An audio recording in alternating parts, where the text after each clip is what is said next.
All right, let's kick things off, huh? Twisted Diana. This is a deck that's been up on my website for a hot second.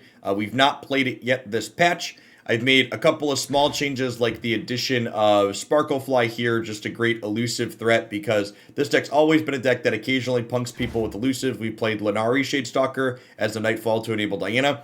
Getting Sparklefly as an additional way to have an elusive to punch people down with sounds great. Twisted Fate probably needs no introduction, but really powerful champion. Lets you play a Destiny card, so super flexible. Either draws a card, deals the damage to everything, or stuns something for you. And then notably, he levels when he's seen you draw 8+ cards. And this deck is really good at leveling Twisted Fate. We play 3 actual copies of Pick a Card, in addition to Pale Cascade and Guiding Touch as extra ways to kind of cycle through things in our deck. And Pool Shark and the Messenger Sigil grants us messengers into our deck. So this deck levels Twisted Fate super consistently. In addition to because we have all the draw, but also because we have cards like Bastion to protect him.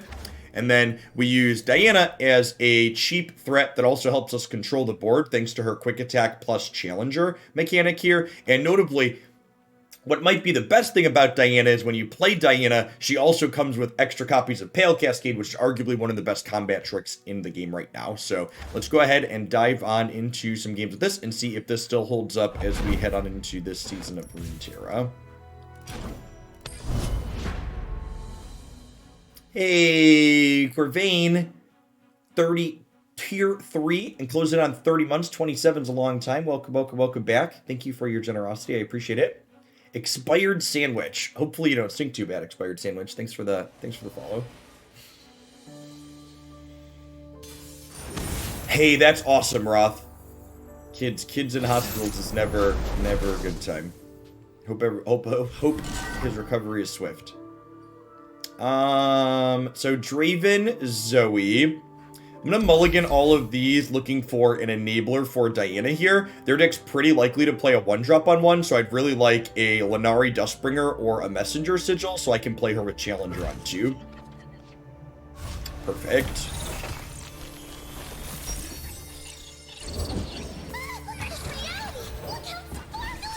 Look out, Sparkly!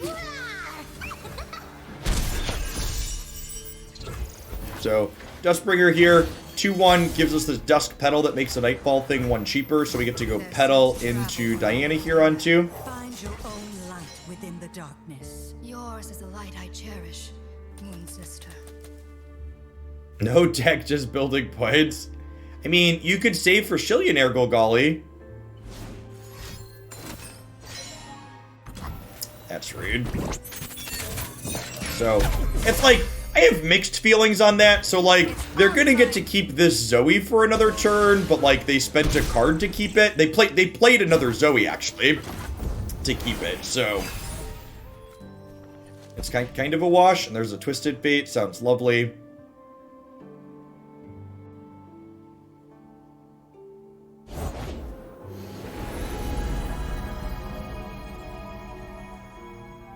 Thanks, Roth. Get some rest.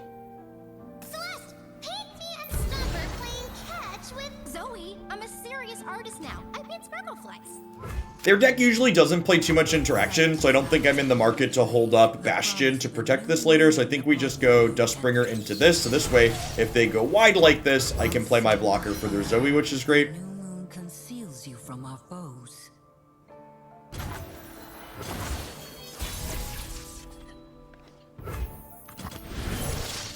Never lost a fair game. Red card here before they can play Crowd Favorite is huge. Because I assume that's what they're setting up for, since they went so wide.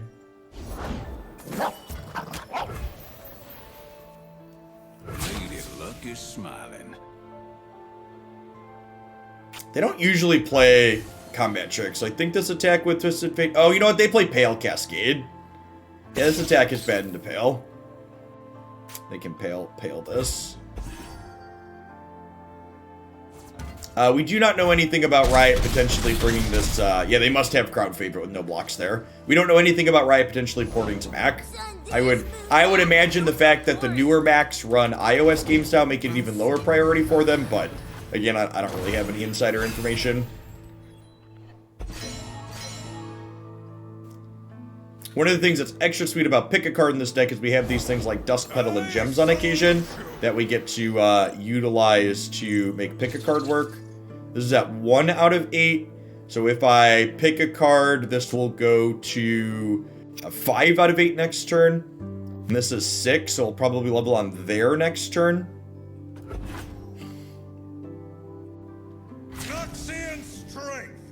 Definitely just going to 13 here. Am I, or am I putting some damage on this? You know what? I'm gonna put 2 points of damage on here because if we level Twisted Fate, red card plus gold card can kill this next turn. Shuffle. I'm gonna hold on to this Messenger Sigil for now because having burst speed spells to play out after I level Twisted Fate lets me gold card inside of combat, which is really good. Ay, ay, ay. Ay, ay, ay. Ay, ay, ay. It's a sparkle fly. Credits. I'm glad you're enjoying it.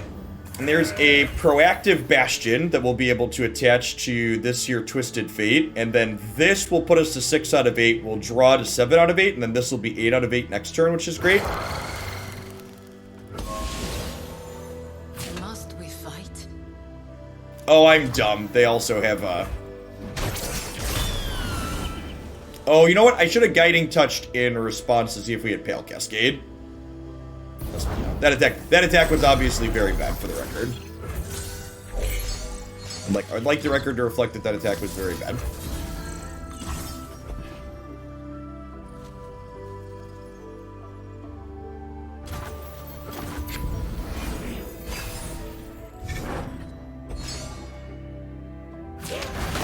From blood, glory!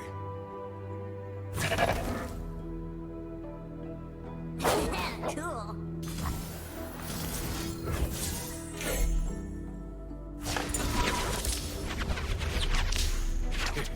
I guess you can win them all.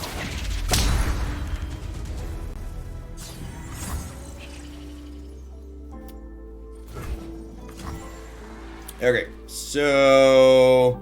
Block, block, block. Go to 6. Charmed, I'm sure. This means I'm not dead to decisive maneuvers, which is nice. Gotta trust your instincts.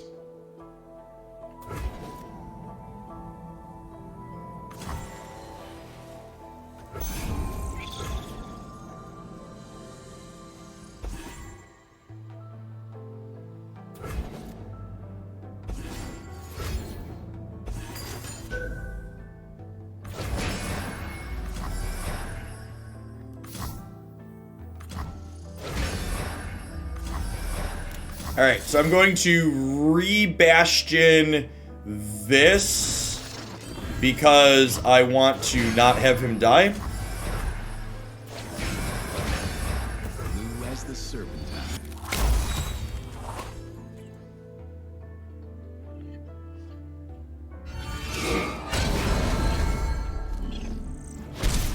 So the tough part here is we're dead to Decimate next turn, which is usually a card they play 3 of.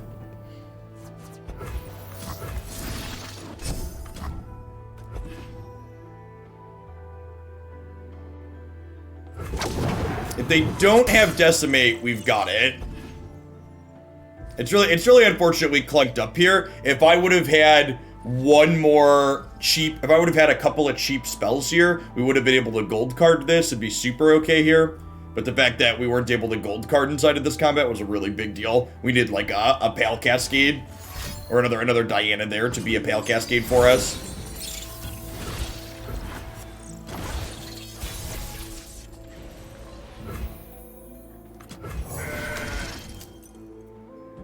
Unless this top card is Guiding Touch or a cantrip into a Guiding Touch, we do lose to the Decimate.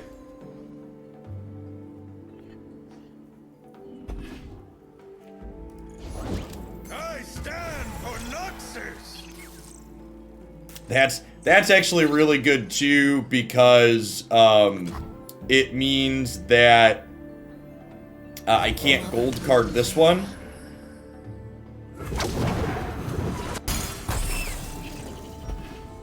Oh, I guess these all died a red card now, right?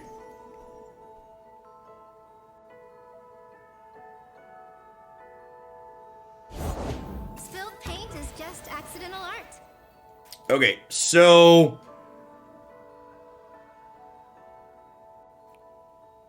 I have to...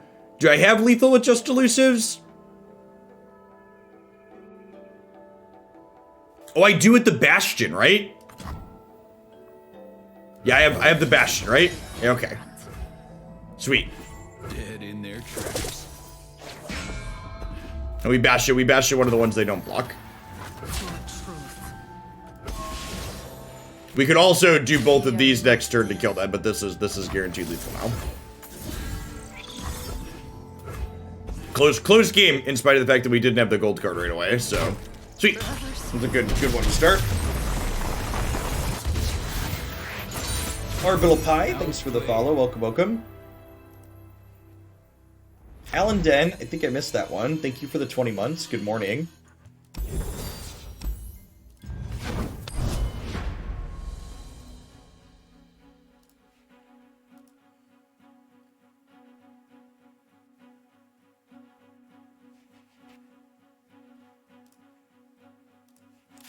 Hopefully once they adjust Go Hard, Twisted Fate won't be the bad guy anymore, and this deck can just be sweep, but Twisted Fate's become a little bit of the bad guy in Runeterra since he's headlining the Go Hard deck at the moment.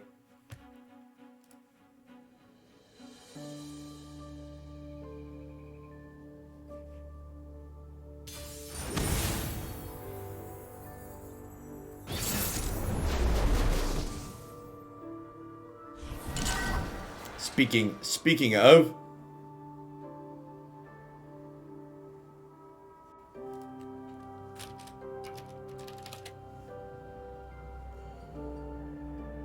it's really good, Moist Succulent.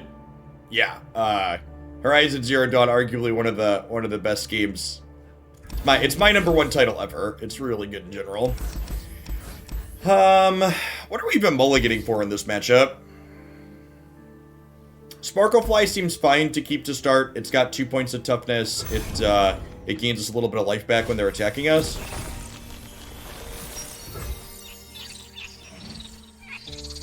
Yeah, I have a Lisa mattress. In general, foam mattresses are great. My number one piece of advice is if you have the money to buy a nicer mattress, pretty much all of the good mattress companies have a 90-day sleep guarantee. So like if you're worried about like ordering one, especially during the pandemic, if you're worried about ordering one and it not working out because you didn't get to sleep on it beforehand, you can like order one, and then if it's good for you, like I said, a lot of them, it's been a while since I looked, but last time I looked, they all have most of them had a 90-day guarantee.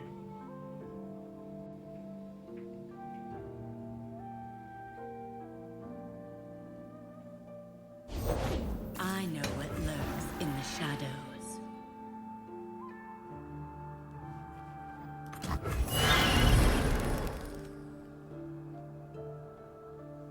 Morning, Grexy. Can you finance a mattress? It depends on where you're buying it from.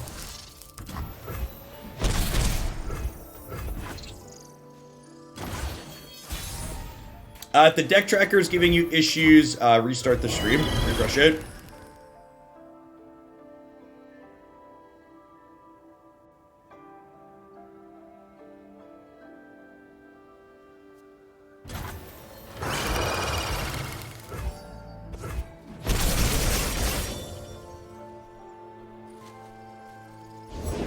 Be nothing left when I'm done. So I'm gonna get red carded next turn. It's gonna feel real bad. I'll buy you some time. You won't suffer long. Huh. I'm gonna block here to save 2, and then I'm gonna red card them. I expected them to open red card. I'm always up for a round or two. They could Vile Beast Twisted Fate in response here. But I have another one, so it's like not too big of a deal just yet if this dies. If they kill this first one, this second Twisted Fate is probably gonna wait till we have Bastion up. Although I guess if they Twisted Fate gold card this, I'll probably just want to Twisted Fate gold card them back.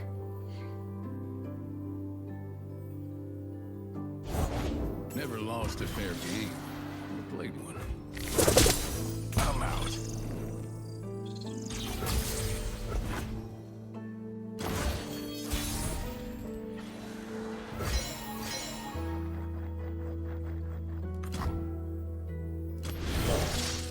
I'm always up for a round or two. This is my last Twisted Fate is the thing that makes a sketch. I would bet this matchup is bad like most brews. The opponent's deck just has so many ways to kill things, and like this is our thing that we're leaning on. A couple of Bastions could get us through a lot of different decks, but their deck has so much removal that Bastion's probably not enough to keep our thing alive. Why does gold card go here instead of Elise? Because strongest, you can click on strongest, is tie broken by health and then highest cost. So health doesn't look at total health, it just looks at current health. So it sees, the game sees 2 2/2s and then this 2/2 costs 4.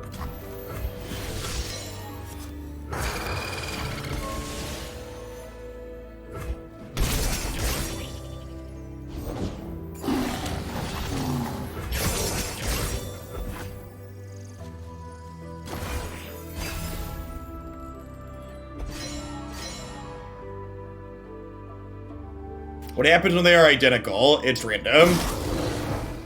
We're not going with Twisted Fate. He has quick attack. In case they're playing something weird like Pocket Aces, that's technically in the range of cards their regions can play. There's no reason to lose. The downside of potentially losing my Twisted Fate is not worth the upside of 2 points of damage. Shuffle.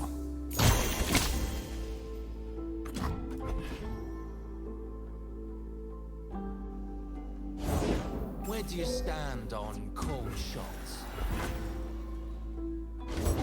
We playing bilge rules, son?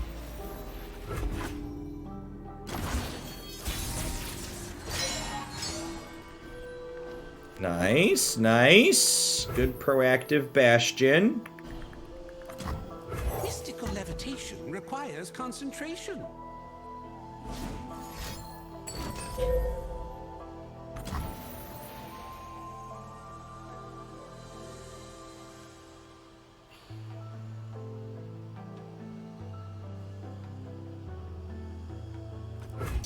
Yeah, I think I gotta save the Bastion for this.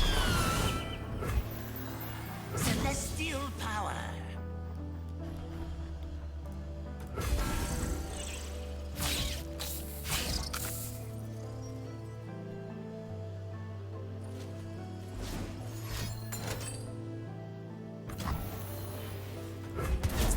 You dare!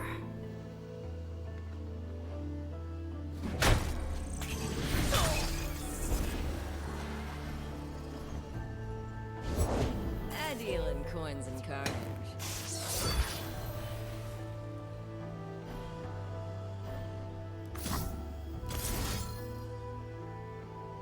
Stacking the odds.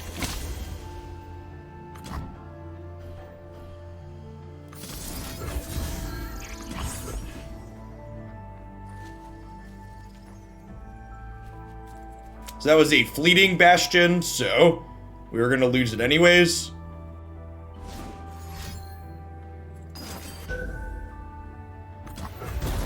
Scratched. I am going to burn my card drawn for the turn next turn, but we will level Twisted Fate, which is ideal. Then.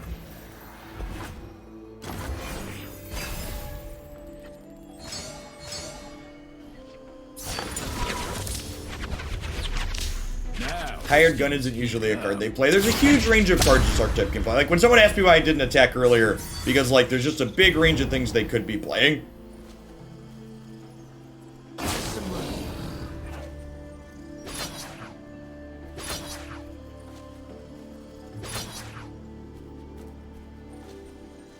Spit her out. So we're going to take 2, 3, 4, 5. We're going to 4 here, which is unfortunate.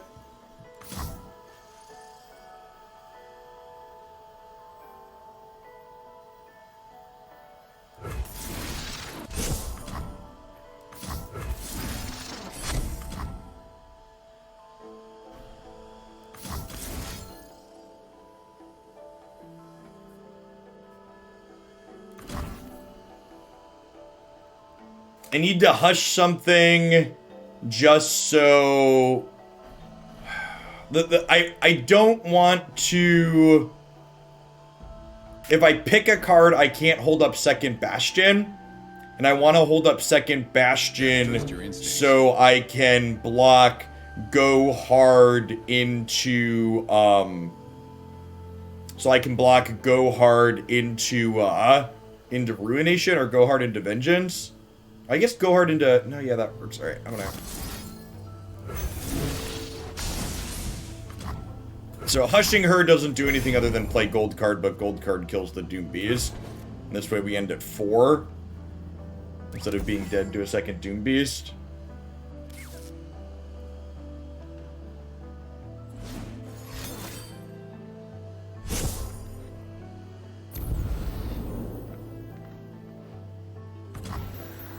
Dead in their tracks. So young.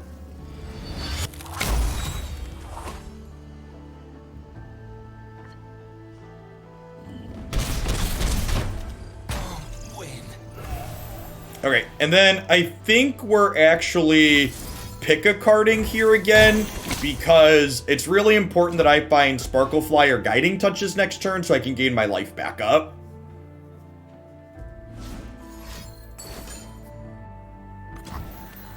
My goal here is to not get burned out. Oh, are we dead? I think their calculating icon means they're about to pack our bags. I think is what that means. I mean, if they have Crumble, I'm drawing 4 cards next turn. The lethal pack is what we're worried about. I don't change fate, but I can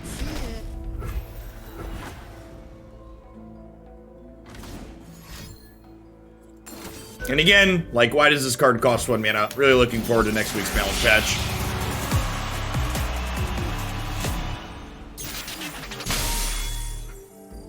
I'll be right back.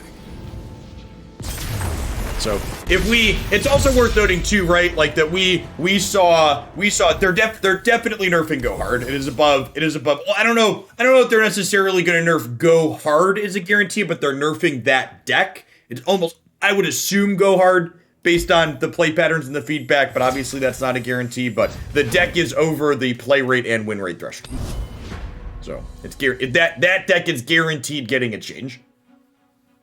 I'm not going to tell you that it's guaranteed Go Hard. I would assume it is, but that's technically not a guarantee. There is a patch next week. It's funny there too, like with our level Twisted Fate we had in play there. If we would have had Guiding Touch at the end there to not be dead to pack the bags, if we would have been able to gain 2. We actually probably would have been pretty okay, because we could have, like, found a Sparklefly the next turn with the pick a card.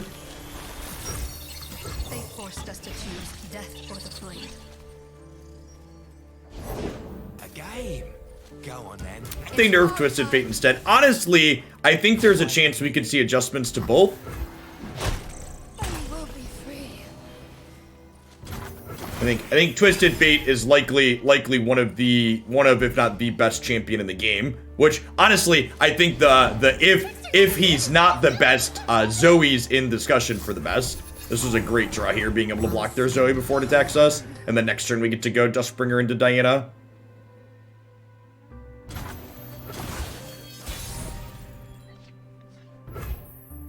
Ooh, that's an interesting question. I think I'd rather murder this with Diana this turn than play this. Dauber, thank you for the 28 months of support. I appreciate that. Welcome back. Thanks for keeping me around. Yours is a light I cherish, Moon Sister. Moon Sister. They could have like a proactive hush here, but if they're hushing this to keep Zoe alive, they don't have a hush to get through this next turn. Feels good, man.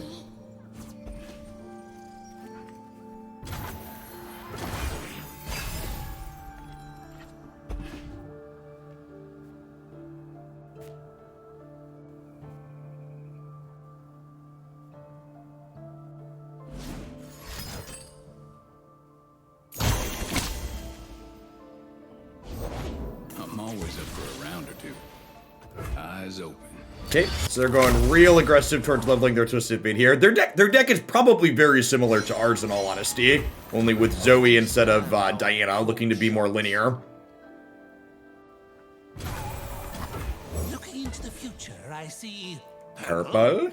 Hopefully we can run them down here. Okay, well, we just open on this now, right? Never lost a fair game. Or played one. They could have Bastion to save this, but if they're Bastioning, then they're not playing most of their fleeting cards here, most likely, and my board's super wide.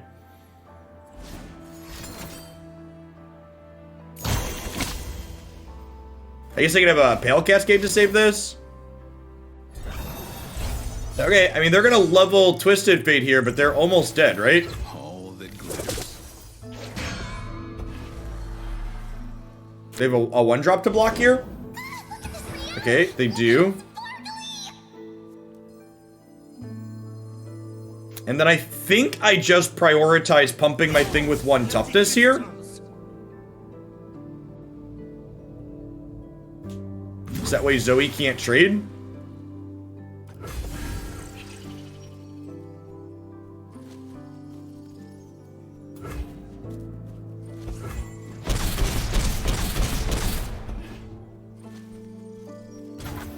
Alright, so we gotta live through this doing its thing. Yeah, insulating our more important threats against level Twisted Fate's gold card is also good.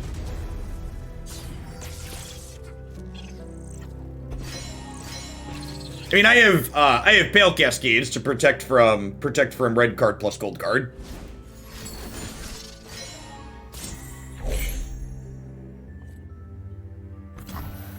Blue as the serpentine.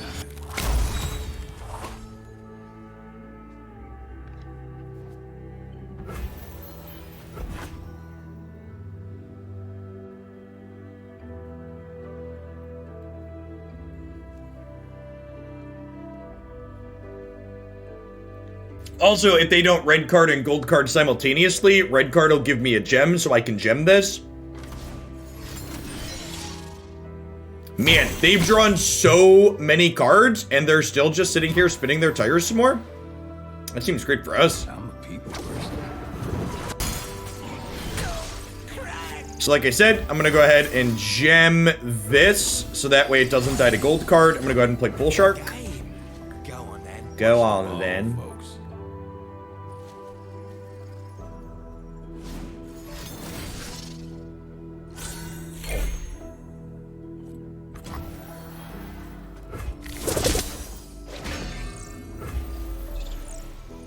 Alright, so I want to make sure things don't die to red card next turn, but I also want to have enablers on my gems from Pale Cascades.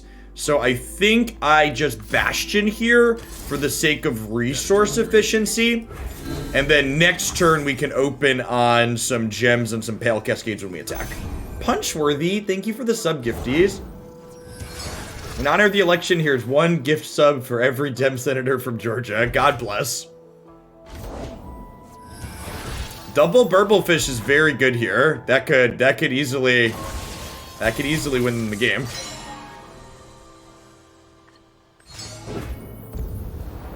Okay, so gem you. Send in the idiots. Looks like trouble.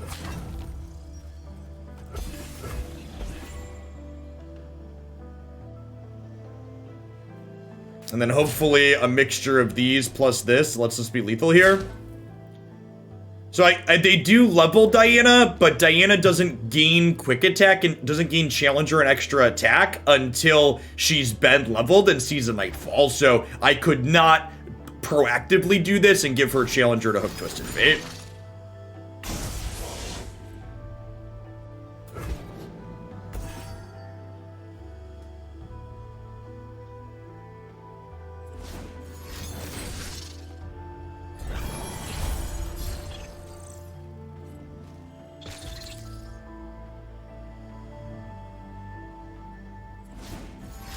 I think that deck. I don't really have an opinion on it. It looks like it's doing something very similar to what we're doing.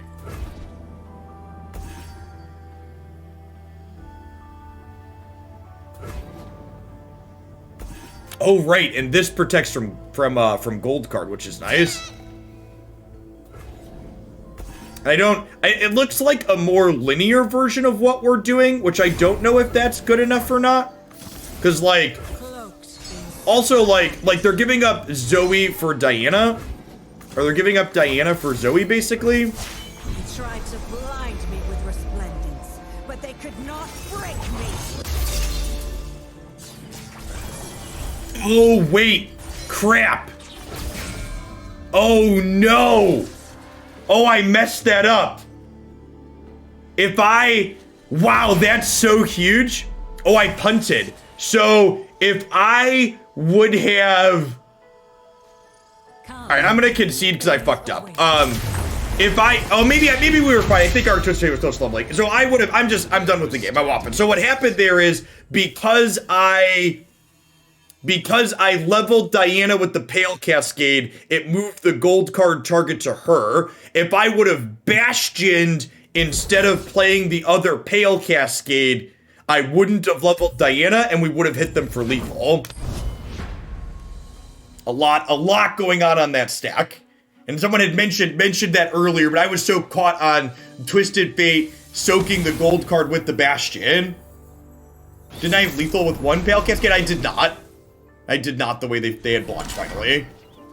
One past Cascade put them to one. Alright, so Fearsomes, keeping Goat, mulliganing the rest of these, would like Diana. I wouldn't have had a 4/3 Guard Gray. I would have had a 3/2 that I Pale Cascaded, and I would have had a 2 something that I Bastioned. Only a fool would enter battle unprepared.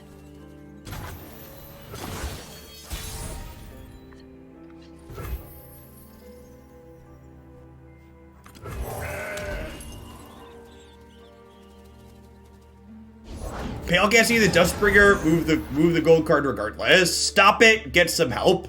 No more hiding.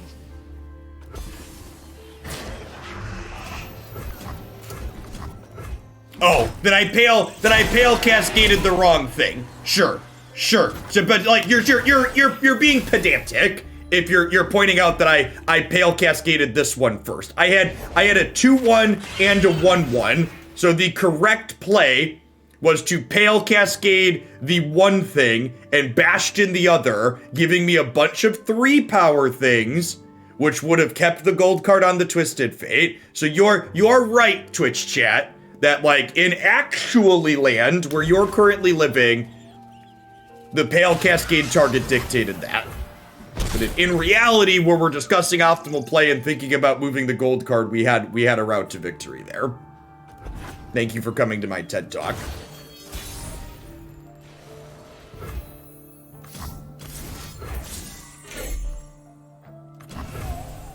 Find your own light within the darkness. Yours is a light I cherish. I am not going to play this pre-combat because I want to challenge this, and I want to have a Pale Cascade to beat a Pale Cascade of their own.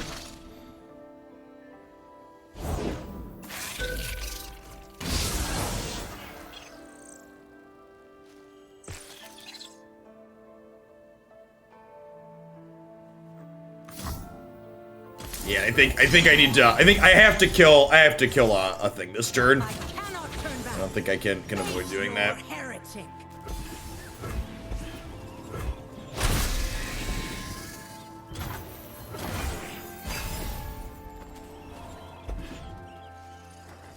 I don't think Burblefish is very good in decks that aren't super linear. Unseen, unheard, the new moon conceals you from our foes. All right, and our hand is kind of mediocre at this point. God, this card is so offensive.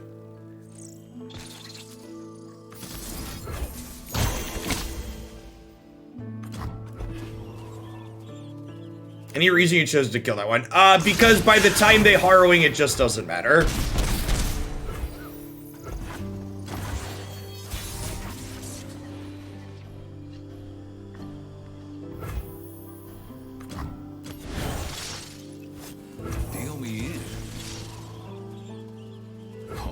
it glitters.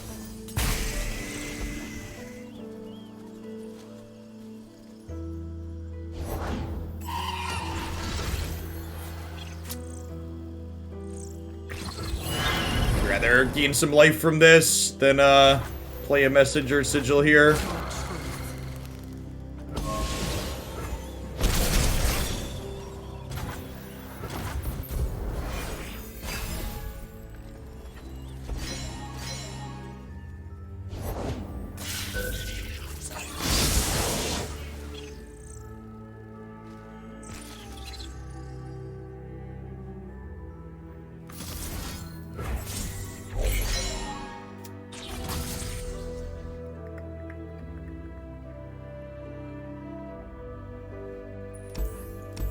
Not a whole lot of player agency there.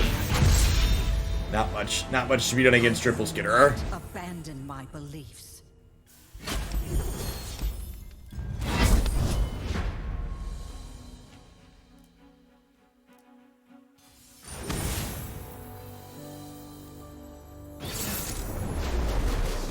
Alright, we get a rematch against this.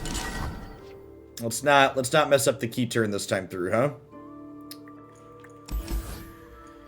Goat doesn't seem very useful here. I'm going to keep Sigil as a Nightfall enabler for Diana, so if they Zoe on 1, we can murder her with Diana on 2.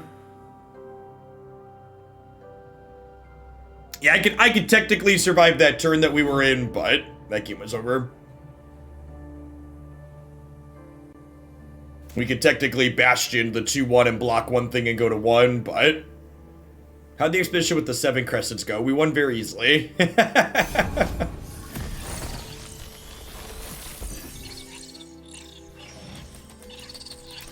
Believe it or not.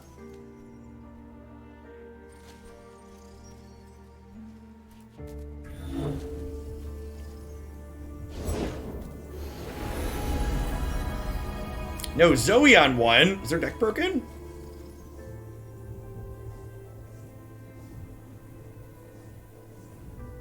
One star's whoopsie is another spark. Only a fool would enter battle unprepared.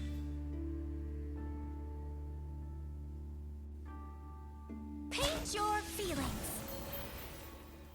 You cannot hold us down. I think trading here is fine.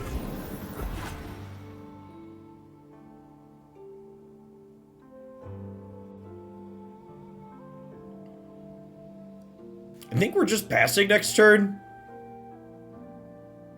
Maybe we draw Dustbringer, we play it, but I think I'm pretty content to sit on Diana until they play something that she can pick off. And you don't want to play Pool Shark usually until you have 4 mana because you want to be able to play whatever you draw as fleeting.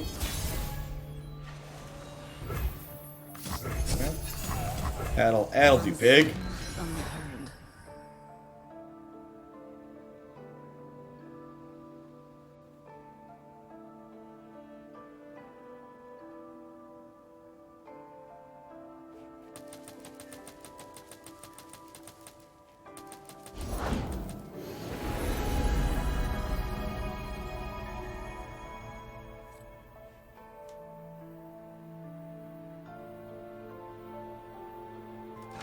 Spilled paint is just accidental art. Your truth.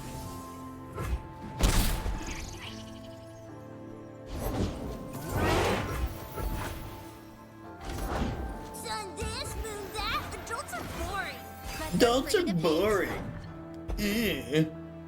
Okay, good pickup. paint. Cool.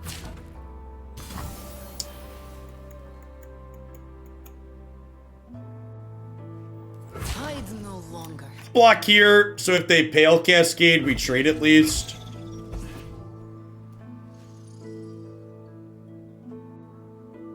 This also means this doesn't die to red card.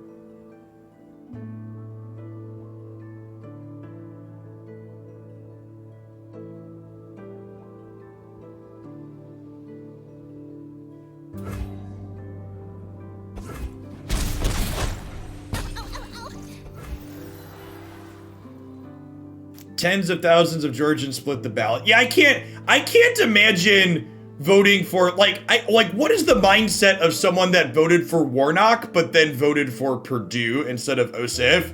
Like, I can't, like, I can't even fathom, like, what is going through your mind to make that be a decision that you made. Religion? I guess that could be, I mean, is Purdue a religious person? Don't let me rephrase. Does Purdue profess to be a religious person?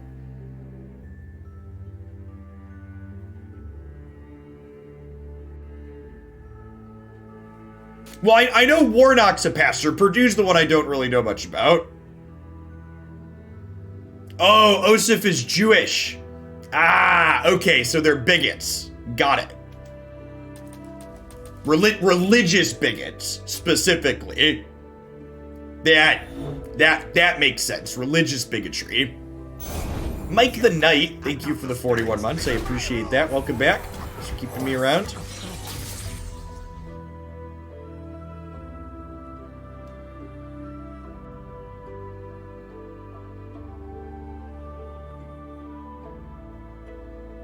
Oh, that's a good thought too. Well, not a good thought, but a reasonable thought of what could explain it. If they were sexist and didn't want to vote for Loafer, even if she had an R next to her name because she's a woman.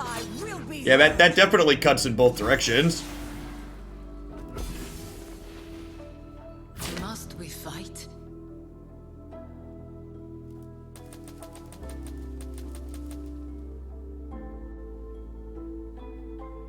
That's true. Whenever you're wondering why something happened, think about the different axes of bigotry.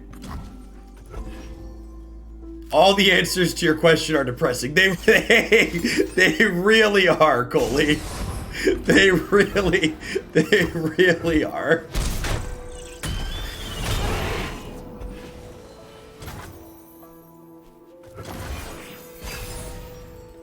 Osif is the youngest senator since Joe Biden was elected, and the other is the first African-American senator from a conservative state. Yeah, well, I mean, to be fair, Georgia isn't a conservative state. Georgia is a voter-suppressed state, is an important thing to acknowledge. Not death. That's what we're seeing in 2020. That's the story of 2020, 2021 with Georgia.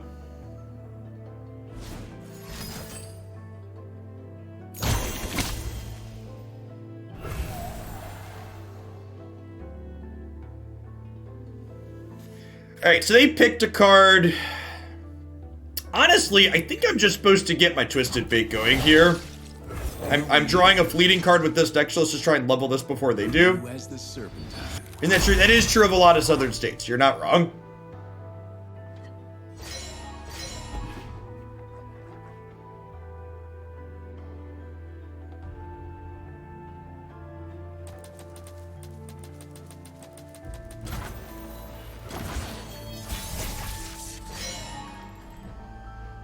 That's another card draw for us. Very nice. Lets us gain a little bit of life back, which is also nice.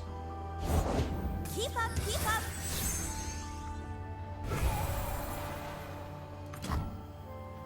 Unseen. Find your path in the dark and follow no false light.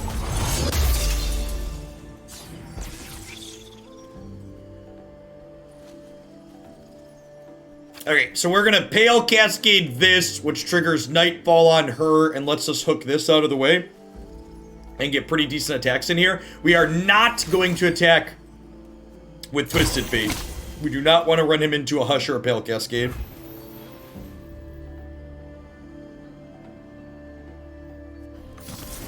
Cloaked in silver light.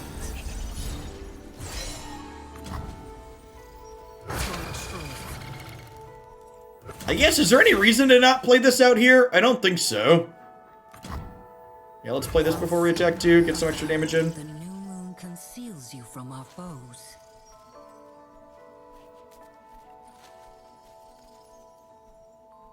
Gaining 3 life here is huge. Twisted Fate's gonna be at 5 out of 8 next turn, so still pretty far off of leveling him, unfortunately.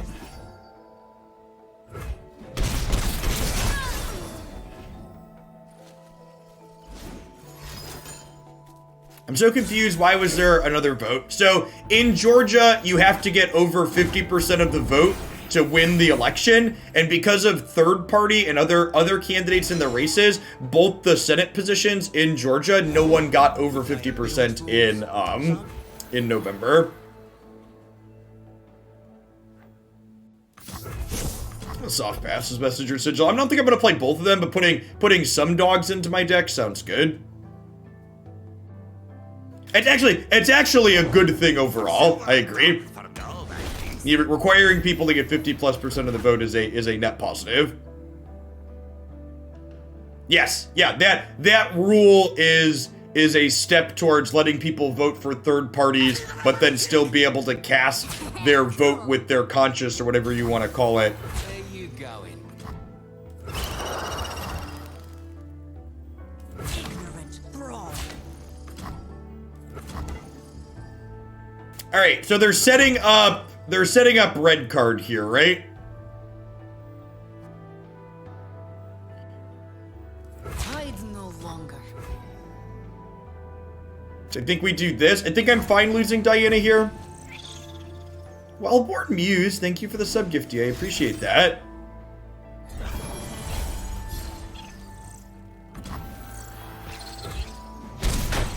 Sasquatch, thanks for the follow. It does not do extra damage, Seth. It does not interact how you want it to interact. I think we play this and then open attacks next turn, right? Is the plan? Maybe I'm supposed to block and kill this so my open attacks are better. Something I like to call fun.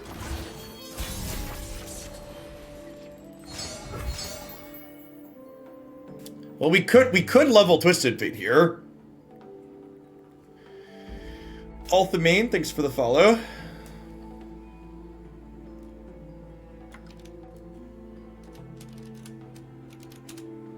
Chuki, thank you for the 16 months.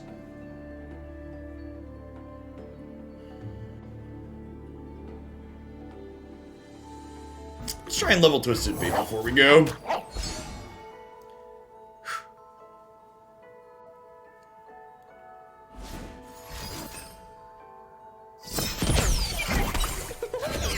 The opponent is playing Twisted Fate Zoe, which is a list that Swim's been working on. It's very similar to what we're playing, but it gives up interaction for the sake of being more linear. Mother Moon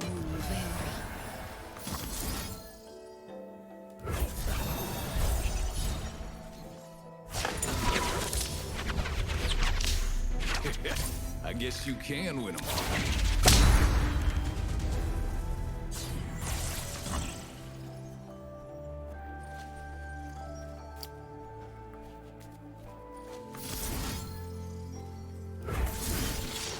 So, one thing to note here for people that haven't played with Twisted Fate before is that this deck that we're currently playing is the best deck in the game at leveling Twisted Fate.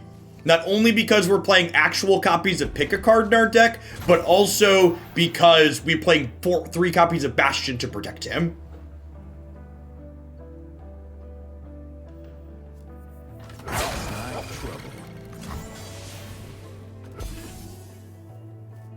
Fear not death.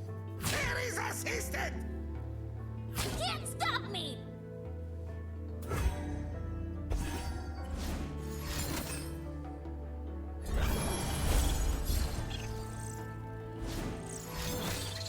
Hey, chat. Chat, you want to see a trick? Their scent travels on the night air. This is why we attacked with Twisted Fate. I have seen the Zoe Carver decks. They seem sweet.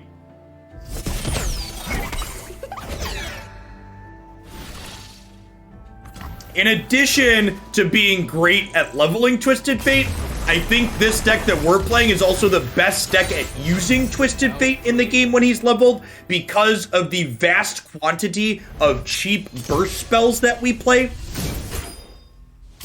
Wasn't red card plus quick attack enough? I don't know. I wasn't thinking about it. I wanted to gloat that I could do both.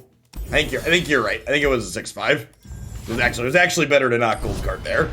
Because we'd have killed it with quick attack. Sure, it's fine. Listen, chat, there are a lot of ways to eat that Reese's.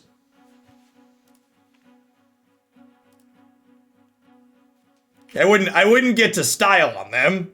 I don't think this deck is the most competitive deck in the world. I think you can win plenty of games with it and you play it well. You can definitely ladder up with it, but this is definitely one of the most fun decks for me to play because leveling Twisted Fate is so delicious. This match is probably not bad for us.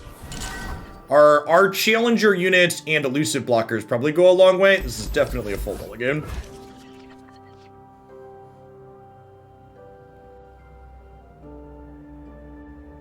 How do you know when a champion is expendable? I mean, the big thing you need to understand is that champions are just other units. Like, it's just like when you're evaluating anything else in a game. Are we trying to hit diamonds? Not really. I'm gonna give you the best piece of advice I can give you about playing ranked games. Don't care about your rank. You'll have more fun that way. Sazdate, thanks for the follow. Welcome to the channel. This is, if we hit Diamond or Masters, we hit Diamond or Masters, and that's lovely stream, but if we don't, it's not a big deal. If you're interested in watching someone try hard, I'd recommend changing the channel. They forced us to choose Death or the blade.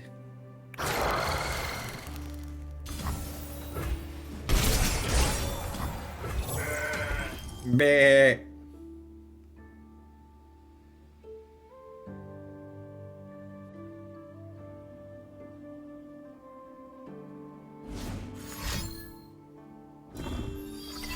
And, like, one of the reasons why Runeterra is a good card game is, like, a lot of times, and this happens in games like Magic too, but it's more important in Runeterra because of the depth that this game offers. You know, people always ask, like, okay, Jeff, like, what's the hard and fast rule, Jeff? How do I know when I always do this or don't do this? And it's just like, well, there aren't really rules for that.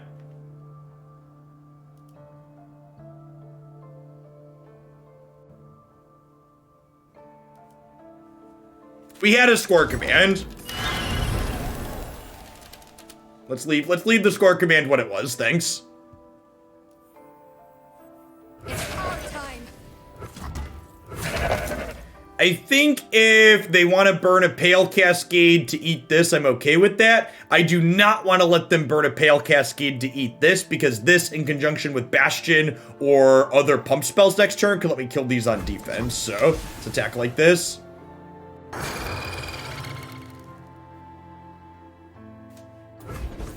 This trade is great for us, I think.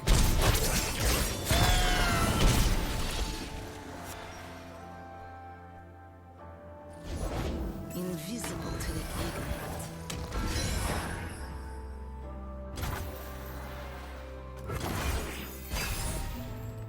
Huh, you know, maybe I'm supposed to gem this. Although Pale Cascade's a good draw. Gems are superb. Bad for the teeth, though.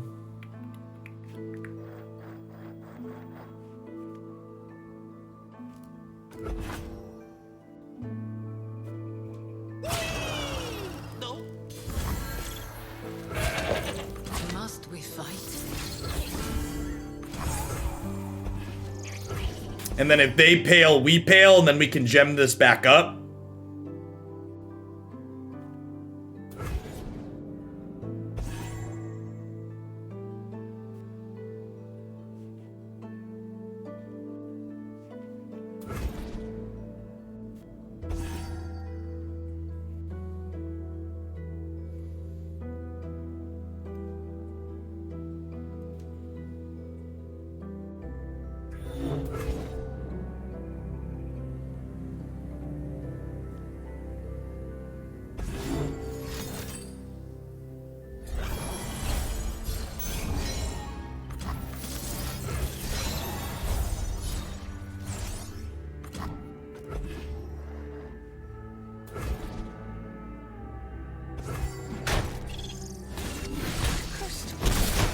Sisters.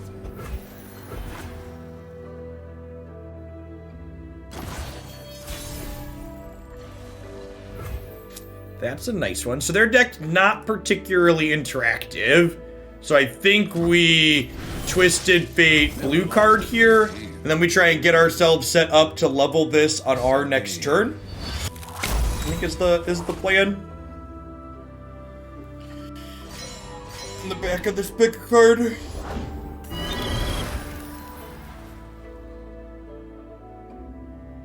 Okay, so if I double gem this, we trade into...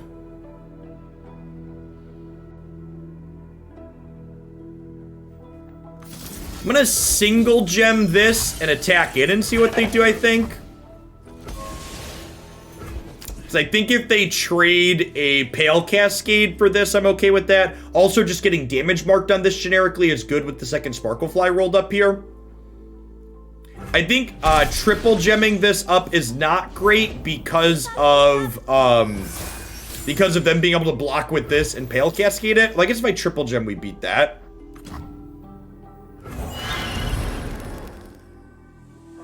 One of the reasons why pick a card is so good in this deck too is we can put stuff like Dusk Petals and Gems back into our deck, basically converting them into real cards.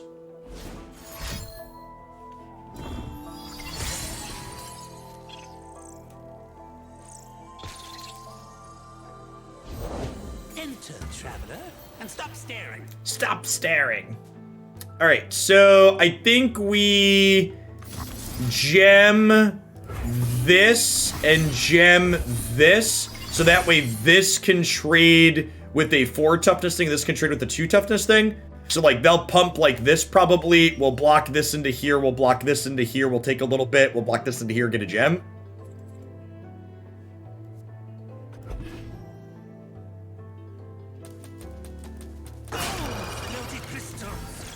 Fear not death. So obviously, Pale Cascade is not amazing for us, but we should be set to level Twisted Fate next turn, so that should go a long way.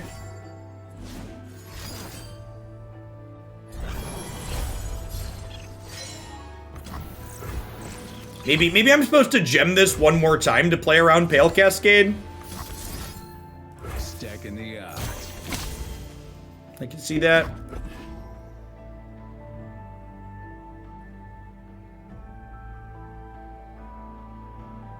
Yeah, I should click OK here, so this resolves.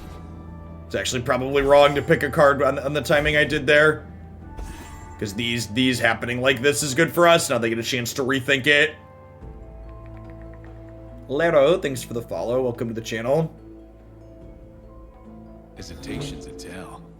Hesitation is a tell. Okay, so pick a card is 3, draw step is 1. This is going to 6 out of 8, so these guarantee we level Twisted Fate next turn. Ideally, some of the fleeting cards that we're going to draw will draw cards.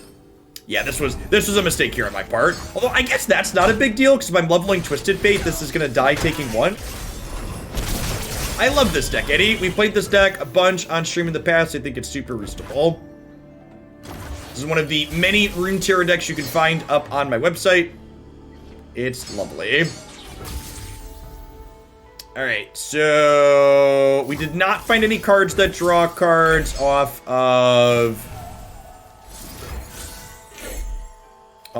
that, but that's fine. So Twisted Fate gets to level here. Now this game's heating up. Yes, we have to level and red card before we give them priority, which is important here. So we'll go ahead and we'll play Diana here, who's going to gain Challenger. And then in response to this... Wait, why can't I respond to that? Oh, can I not respond to my own thing here? Eyes open. Oh, I'm so dumb. I thought I get priority when that happens. Well, we're going to lose the game because of that. That only happens in combat? That's super inconsistent. I thought I've done that before. Yeah, okay, so if I do this, so like we're gonna lose the game now because I didn't understand that interaction. We're not guaranteed to lose the game. We're in a worse spot than we otherwise would be.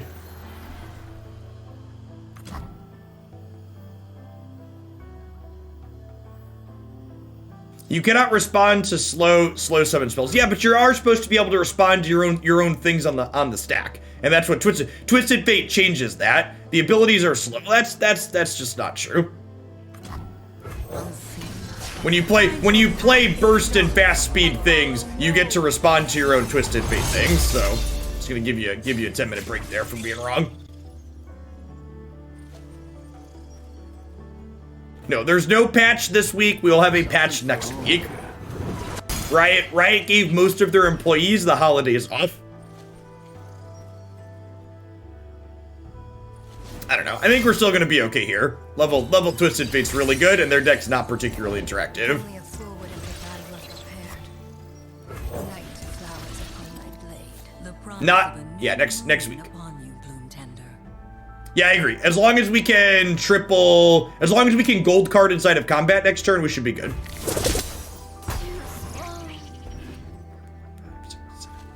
Nine.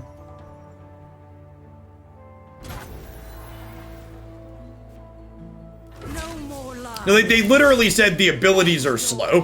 They weren't talking about the other effects. The words that fell out of their typing were the ability is slow.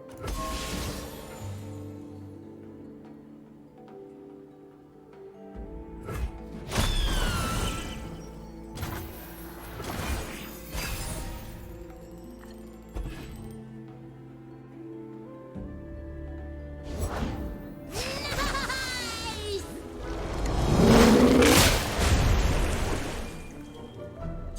I missed!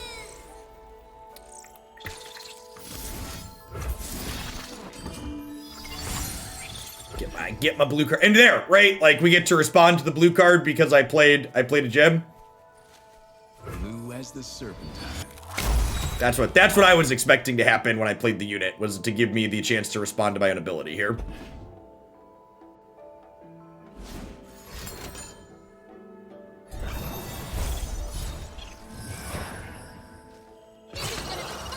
Lunari, rise.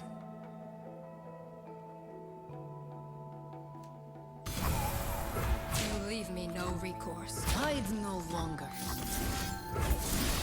Moonlight guide me.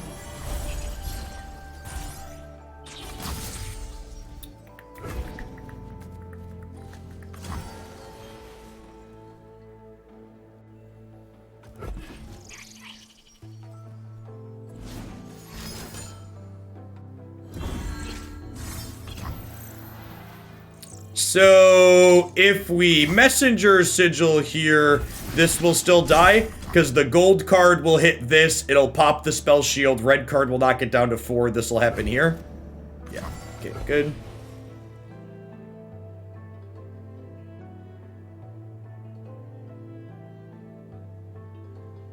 Yeah, that's the trick up. Twisted Fate's cards turn burst speed spells to fast, but they don't basically make units fast. So they change the speed of one thing but not the other. That's a good articulation of what tripped me up. My patience wanes. Sunny Durst, thanks for the follow. I appreciate that. Okay, and this saves it now. I guess I want a Pale Cascade here. So we eat this still. Anyone tried Shadowverse? Not to yuck anybody's yum, but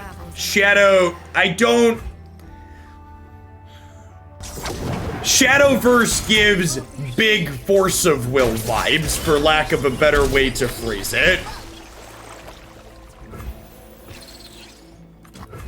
Tidings from the sky. The art IP is very cringe. The more blunt way to put it is that it's an anime titties game. It's not quite as bad as Force of Will card arts is, but it's like, it's pretty. It is a game that if I was playing it and like another adult, it's not a game I would play where I would be comfortable playing where adults could see me seeing the artwork in it, which means I just wouldn't touch it. Yeah, like the fact that I wouldn't want to play Shadowverse in public means it's not, yeah. K-Bay, thanks for the follow. Welcome to the channel.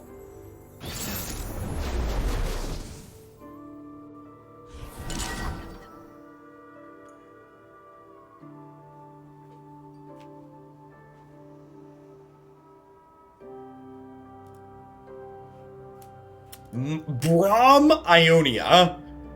Probably Entreat Braum. Yes, for the record, you know, I make it a point not to kink shame here, but those are the reasons that I personally would not touch that game. Probably not Poros. Poros are usually PNZ as the second region. Peaceful once. No more hiding. I would assume this is like in-street Braum with like deny or nope to protect their king. Would be my assumption. Who goes there? Who goes there?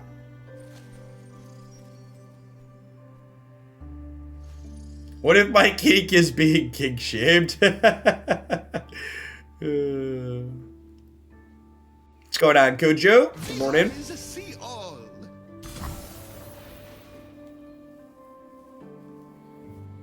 So this attack is an elixir, right? So I can't block.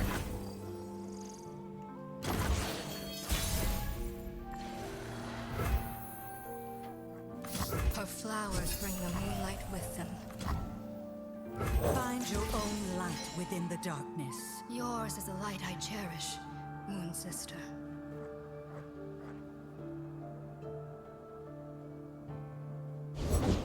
We see through all.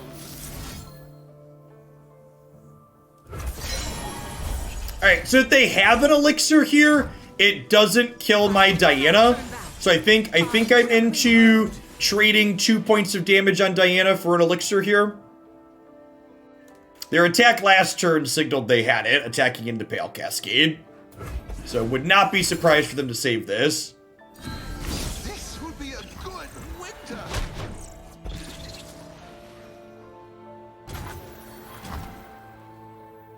Night flowers upon my blade. I would be hesitant to say that the Dems did well in Georgia. The Dems won Georgia, but you need to understand they were running against a literal billionaire, and both of those senators profited off the COVID pandemic via insider trading that they earned in the Senate. And when you hear those things and then learn that the Democrats won by like a percentage point, maybe, you're like, well, was this really, you know, I'm glad they're going to have control of the Senate, but it is important to just acknowledge how bad the candidates, the small margin they won by based on how awful of human beings the Republican candidates were, is, yes. Come, a new phase awaits. So not to tell you to not be excited. It's that commentary is more to tell you don't be complacent. Cheshire Gleam, thank you for the 10 months. Be very enthused about my alma mater in Georgia, right? God bless. God bless us, everyone.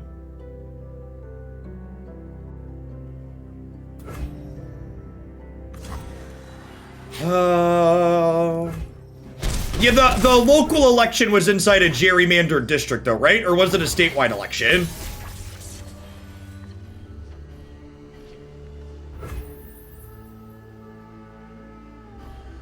Alright, so we're gonna burn the Bastion, but I got a Twisted Fate out of that, so hard to be too upset. A little red card here. Round or two. We get red card plus Pool Shark.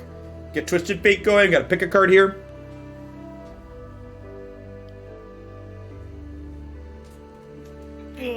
It was a statewide. Okay.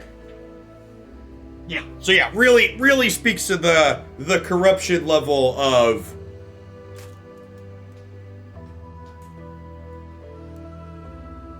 Yes. Yeah, that's important to acknowledge. Joe Biden got a historical amount of votes, the most a presidential candidate has ever gotten. And then the second most votes a presidential candidate has ever gotten was Donald Trump in the same election.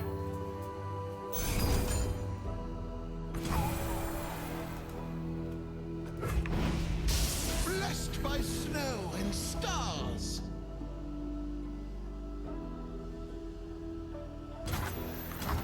A game. Go on then. Watch the ball, folks.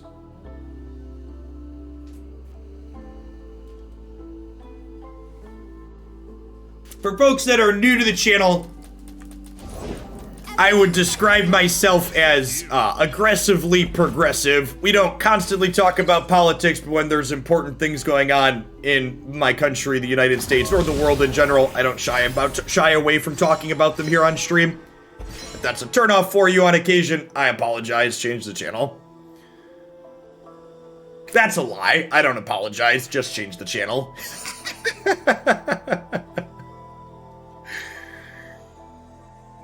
So, outside of a challenger, they probably don't have a lot of ways to interact with this here. I think we're Sparkle flying here, and then we can Bastion Pale Cascade this to pump it up so we don't take too much damage inside of combat here. These eyes see all.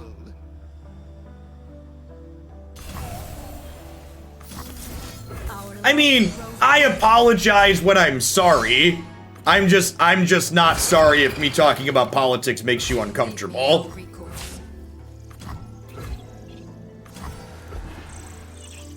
I don't believe in lying. I only apologize when I mean it.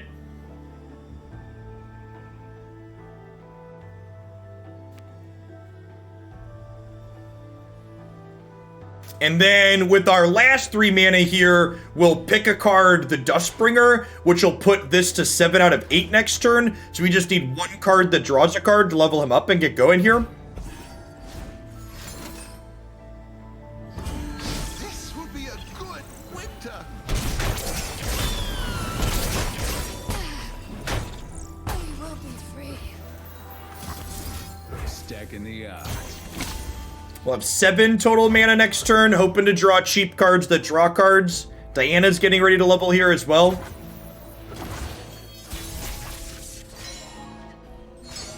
Perfect. Perfect.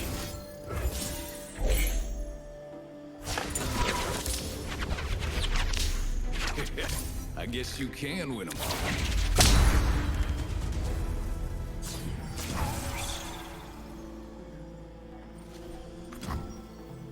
Enter, traveler, and stop staring. Stop staring.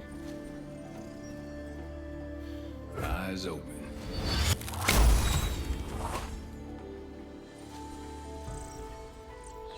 And again, hopefully gonna get to see the power of this game of the fact that our deck is very good at triggering Twisted Fate in combat, so even if they open attacks next turn, we'll get to red card plus gold card them. We're going to red card, gold card them this turn. I'll take it. Mow their board down very quickly.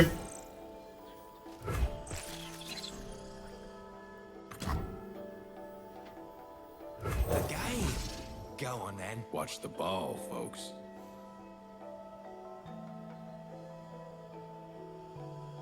Something. What's going on, Terminator? Yeah, good. Nice to wake up for good news. Maybe 2021's gonna be different, chat. A guy can dream, right?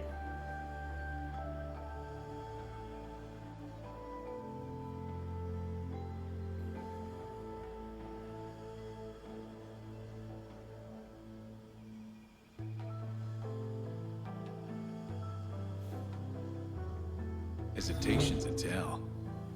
He's right, you know. Silent as death. Do I want to attack this in with Diana? Probably not, honestly. I think we just gold card and then pass.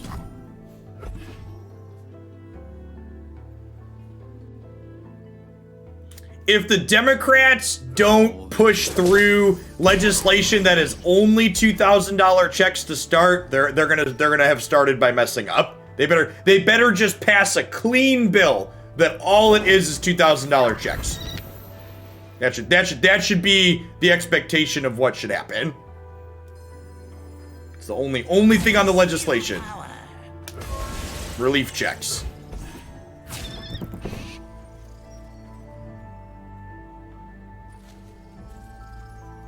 I keep hearing the same thing from friends that this game lacks complexity. I don't think it's as complex as Magic, but I can't convince them that Runeterra is shallow. So, I actually think, Hamalicious, as someone who's played an incredible amount of Magic and an incredible amount of Runeterra, I actually think the opposite. after playing Runeterra, Magic lacks complexity.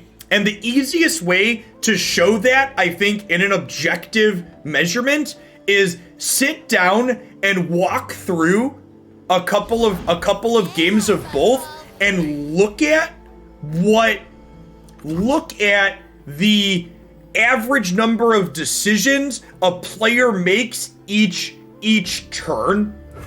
No, even depth of play and complexity sound about the same. Those words mean very similar things. Magic, yeah, Magic. So the only place Magic, in my opinion, currently has more depth than Runeterra is deck building depth.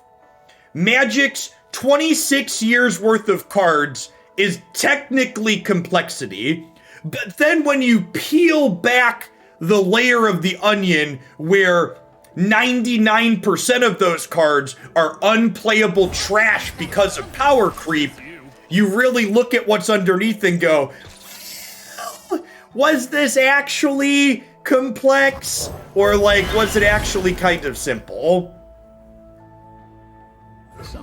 The number of permutations of decisions you make in the average turn of Magic tend to be very low.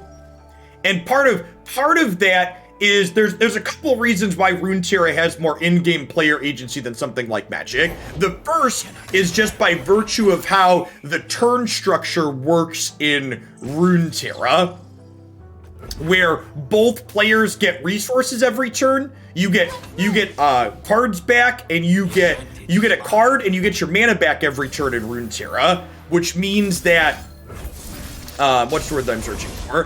Which means that you get just more choices from that because you have more options in your hand. And the fact that mana carries over across turns in Runeterra is also huge, because sometimes not playing a card is correct because you need to sequence how you sequence your turn 2 can dictate how you sequence your turns 3, 4, and 5. Yeah, and not only that, not only in Runeterra do you draw twice as many cards as you do in a game like Magic, but also all of the cards you draw in Runeterra are pieces of action. You're not drawing lands that are just dead draws like in Magic. So not only do you have more total cards, but you also have more cards that actually make you make meaningful decisions with how you play them. Yeah, no, that's completely true, Hamalicious. The turn structure in Runeterra allows you to bluff and rewards correct reads more so than Magic ever did. I completely agree with that, KB. One of the things that's very true about Runeterra is that this game very clearly came after Hearthstone and Magic and all these other games, and it's learned the things that those games have done poorly, and it's iterated and improved on them. Phenom Venom, thanks for the follow. Welcome to the channel.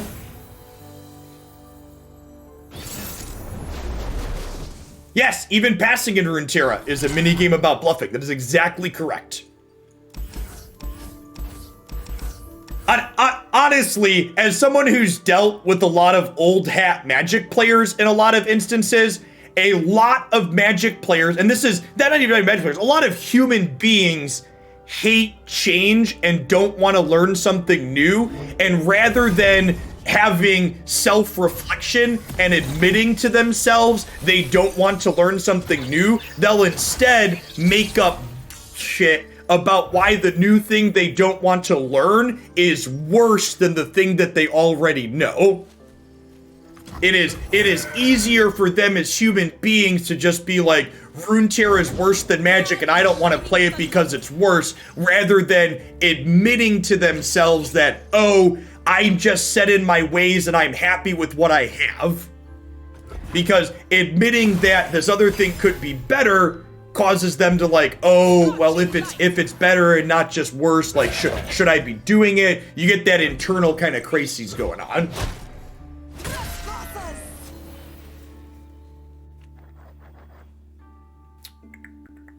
We're just playing good again here. We're playing Garen Zoe.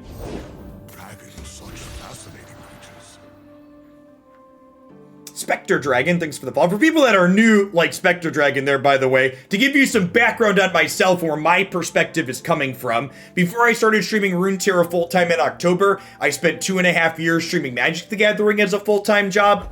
I've been streaming Magic and other card games off and on Twitch for going on close to 8 years now. I spent several years after I finished my graduate degree traveling the country as a professional Magic the Gathering player. My degree is in mathematics, so I have a strong foundation in both card games and game theory in general. Do I open on attacks with the goat here to guaranteed generate another gem? That's honestly probably right. And then we can blue card here and get him leveling up, which sounds good. Yeah, no Plaza here, I think, means we just want to get Twisted Fate going. Moon Gleo, thanks for the follow. Welcome to the channel.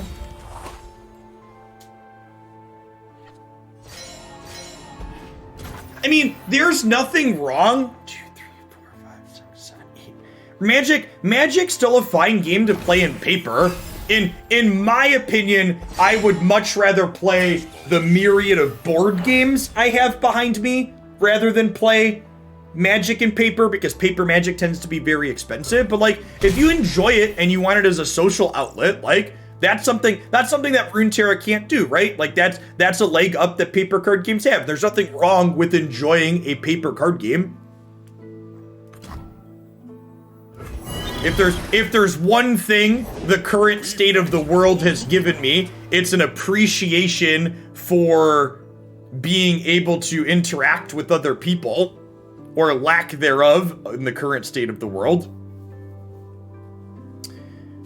So, how do we feel about Gem into Diana, which turns this into a Pale Cascade? They could have single combat.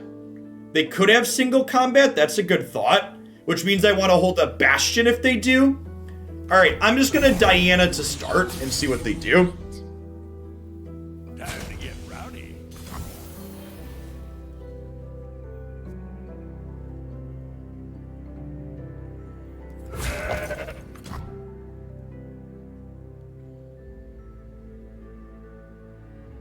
I think I could take a hit for 8 here.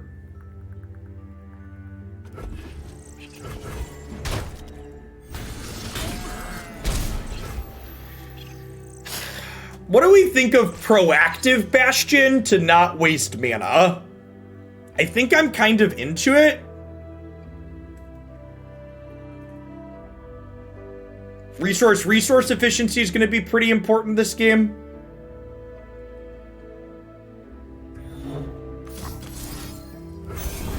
This could be wrong.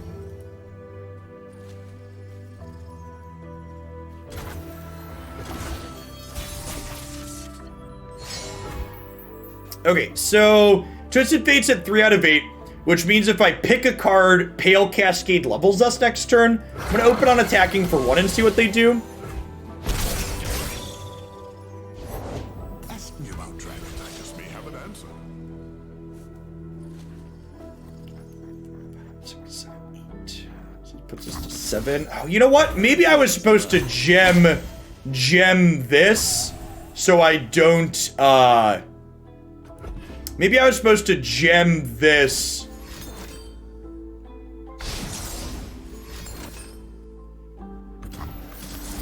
Okay, at least we get to trade here. There's a backup Twisted Fate. So this is not leveling next turn, but this at least trades. And they have a Pale Cascade of their own. We get in trouble here. Okay, so they're leveling Garen and killing my board, but he's still dying, right? So this could signify second Garen. It could just signify they want to kill my champions on the way out the door too, though.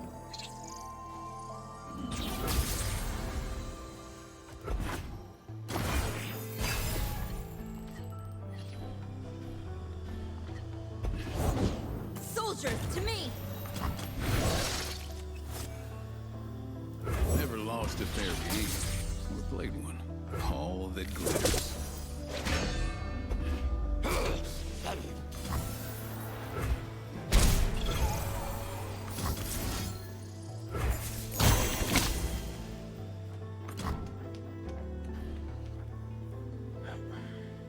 So if I don't play this, I lose it. But if I play it, I'm gonna burn the card I draw next turn, but it also puts this to 5 cards.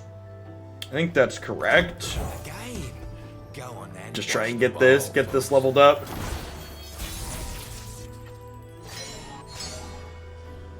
And then whatever we draw here, that hush that burns still counts as being drawn is an important thing to note here for people that aren't familiar with that interaction.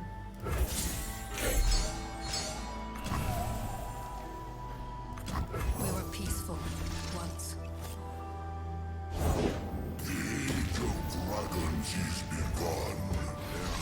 More like you?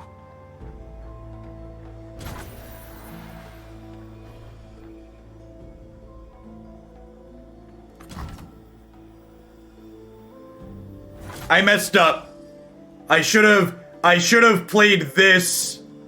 I should have played this instead of this so I could hold up Bastion. Now I don't think I can play around the third single combat here. I need Twisted Fate to be leveling before they attack. If we lose this game, yeah, okay, I lost. So I lost this game because I fucked up. And this is why people asked about this deck earlier. I think this deck is really sweet and it's powerful, but there's been a lot of little mistakes I've made in this. Like, let's try one more because I like this deck. If I would have held up Bastion there, I think we win that game and it's not close. We would have had Twisted Fate leveled and we would have had Spell Shell. I think passing is wrong because I'm super dead if they open attacks there. So I should have given up my fleeting card to play the other thing, so I guaranteed level Twisted Fate next turn while holding up Bastion. And then I get leveled Twisted Fate on board while I have a bunch of burst cards in hand. Carnage Time, thank you for the brand new Prime support. There's a lot of great people on Twitch. You can send those Bezo bucks to every single month. Thanks for sending them this way and keeping me employed. This is probably the deck in Runeterra where my decisions have directly impacted the outcome of the game more often than anything else I've ever played. A ton of micro decisions because the curve of the deck is so low.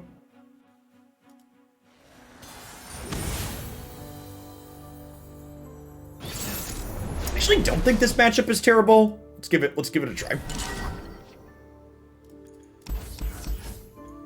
I haven't played it since the Zoe was added, obviously.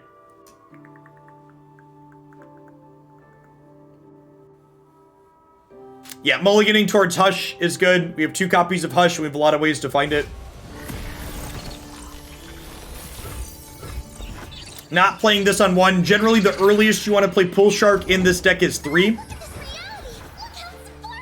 Yes, gold card. So gold card's okay for stopping Lee. Generally speaking, you want to be playing your cards out very proactively in this deck. So you don't want to be waiting to gold card Lee. You want to be playing him out so that way he can. All right. Do I want to stop a gem or do I want to stop a Zoe? I want to stop a. That's close. I'm gonna do this.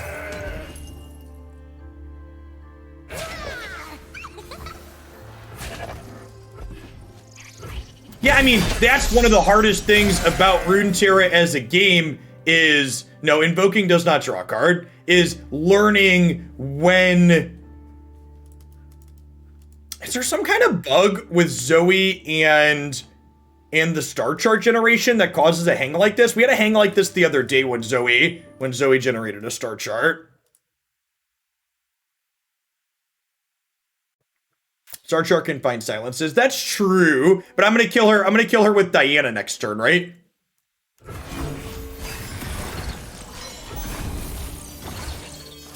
I get to go pull Shark into Diana here. Playing bilge rules, son? Mystical levitation requires Embrace the night. No more lies. I will be heard.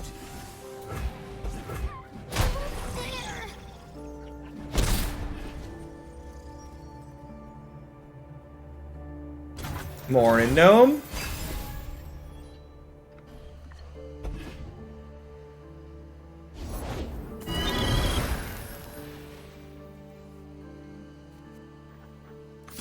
So if I gem this, I can play this and then hush this to kill it. Conceals you from our foes. Celestial power. Something the matter. Must we fight? And this is honestly one of the reasons why Sparklefly made the opponent's deck so good, is because of... I'm supposed to block here to play around Pale Cascade, right?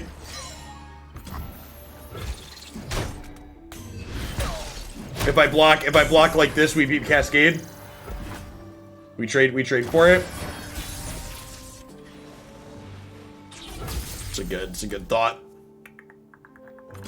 Alright, I'm gonna concede I don't feel like playing against Lee Sin. I'm gonna play one more. I wanna try and end on a high note. There's a good chance playing against Lee Sin after I made a mistake is not gonna end on a high note. My beliefs. Lee Sin's pretty toxic, and in general I don't enjoy playing against it. So probably gonna be auto conceding to Lee Sin for the rest of the day, regardless of what we're playing.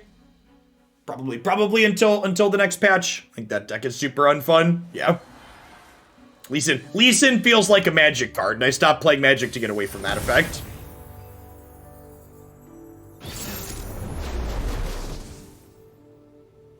I don't have a changelog innuendo. You'd have to go back and look at the older iterations of the deck. Yeah, it's already up on the YouTube channel, Courier. We played it yesterday.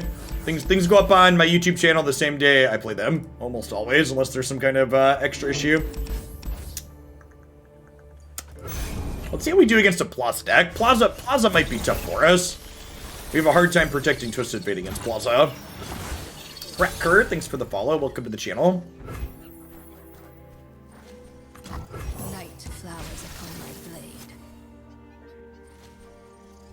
Yeah, so the highlights channel gets one deck a day. If you want to see absolutely everything that I've streamed, you want to subscribe to the Jeff Foglin channel.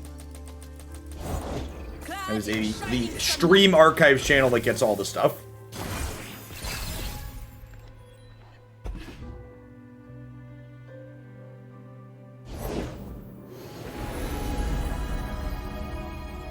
Yeah, I agree, KT.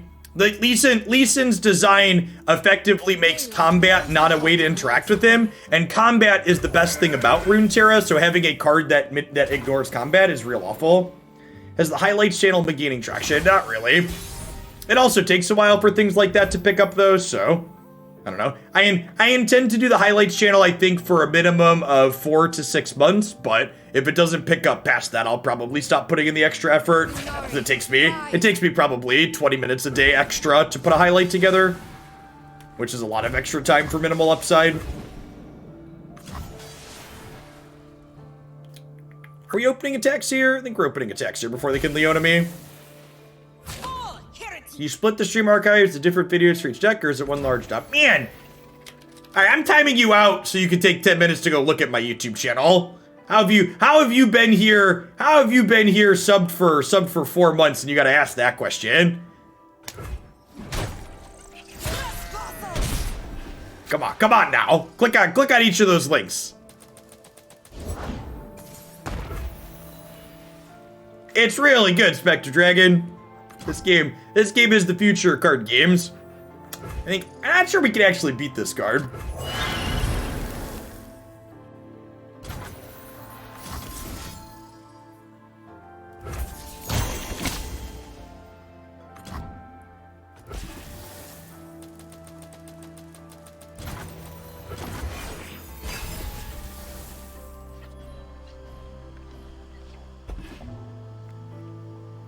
Honestly, if we could beat that card, it probably starts with draws like those, right? I get to Twisted Fate, blue card into pick a card, draw 3 here. Although maybe I need a Twisted Fate gold card.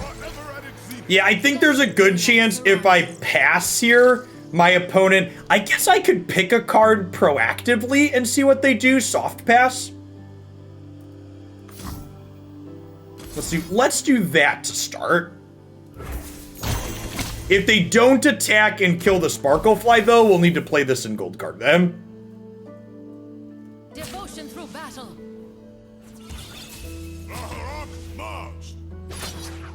I'm aware I don't need to blue card for pick, but I want a blue card to level Twisted Fate, because getting Twisted Fate leveled ASAP is how we win this game. This is my win condition.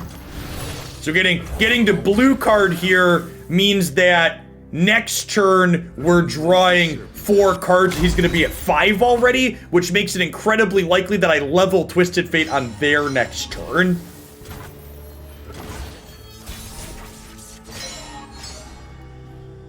I think Artifact is quite possibly the worst card game I have ever played. And obviously you're saying it's amazing, so that opinion is super subjective. But in my opinion, Artifact is a great example in terms of game design, of game designers mistaking complexity for depth. Those two things are very different. We actually talked about Artifact yesterday. The best way you can describe Artifact is like asking someone to take 30 different middle school math tests at the same time. What they're doing technically has a lot going on, but it's not very hard and it's not very interesting.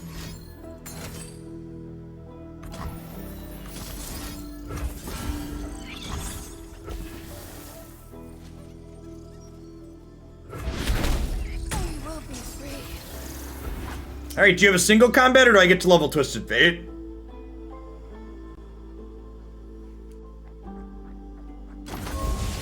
We get to level Twisted Fate. Okay. I mean, if we can beat this, I mean, this is how this deck feels a lot of the time. Is like you're like, oh, I don't know if we can beat that, and then you level Twisted Fate, you beat it, and you're like, ah, okay, that's how we beat it. Thoughts on Yu-Gi-Oh? I have never played Yu-Gi-Oh, so I don't have thoughts or opinions on it.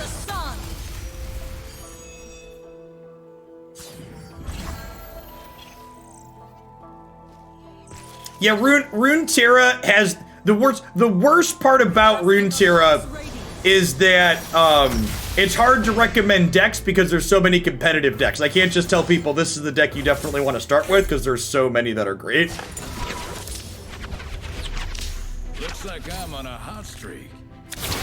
Okay, and then I think we just hang tight for now because if they...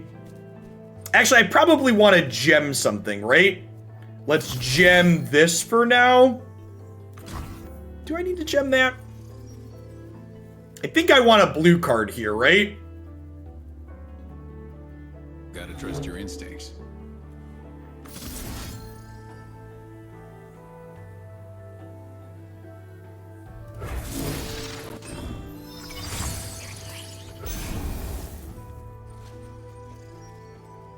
Is there a go-to control style deck in Runeterra? So, something that's really important to understand coming from Magic is that control decks in Runeterra tend to look very different than control decks in Magic because Runeterra is a very board-centric game. Eyes open.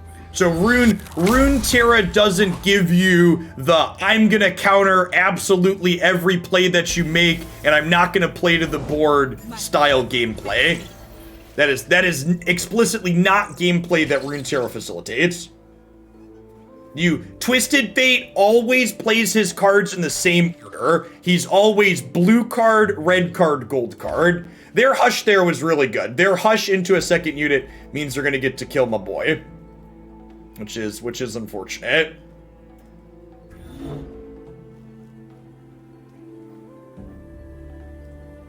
Think I'm just Shade Stalkering.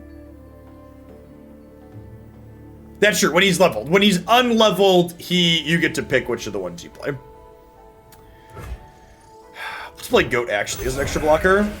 Hey, Spectre Dragon, thank you for the sub. I really appreciate that.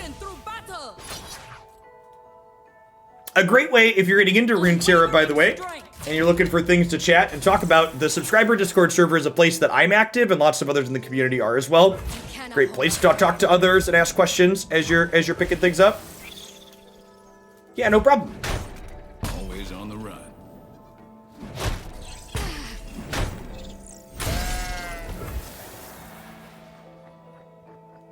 I'm just passing for now. Our best hope is to draw a second Twisted Fate, which, you know, there's 2 and 21 cards. Now, where was I? Never forget, this Twitch stream was pre-recorded in front of a live Twitch audience.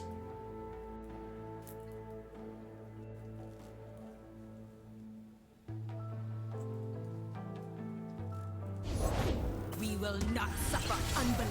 They will not escape punishment.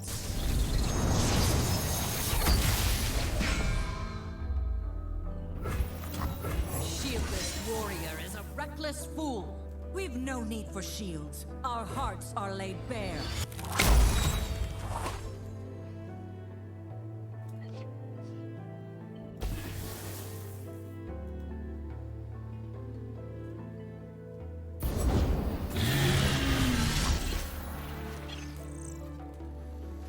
Maybe I'm supposed to lead on this as opposed to this. Behold the sun's holy light.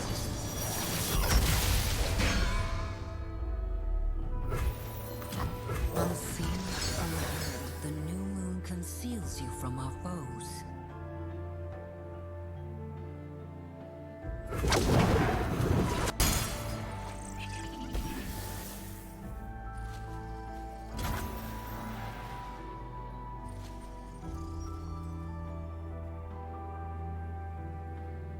Not able to chat for 10 minutes, tell you more. It's a spam filter basically. If you hit even low 3 digits worth of viewers consistently, you tend to get some spam on Twitch pretty consistently. Also, it encourages people who are watching you to hit the follow button, which is nice. But mostly for spam. If Twitch let me set a lower follower count, I would, but 10 minutes is literally the shortest follower only chat that Twitch allows. You just wanted a timeout? Oh. I got you. We aim to please. Hey, you got a sharp sight for me? Hey, Testody, thanks for the brand new Prime support. I really appreciate that. Welcome to the channel. Thanks for the Bezo bucks. Hush, sure. The guilty were banned. This going to 1 toughness means it dies to red card next turn, so like, sure.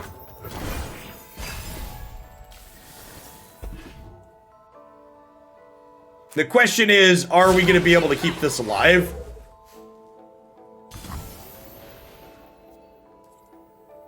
Meet destiny.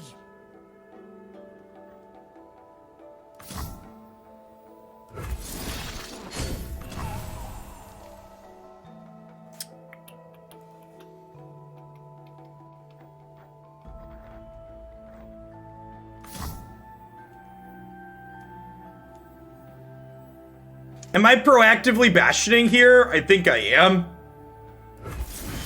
All beauty is transient.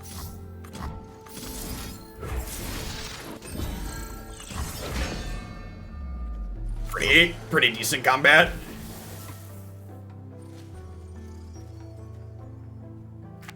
Ranger's Resolve isn't a card they usually play. I'm not playing around that one. That's more of an aggro card. Now, I think I want to kill the Leona, because Leona's stuns can pop the spell shield on Twisted Fate. So there's merit in doing that. Turn to the sky.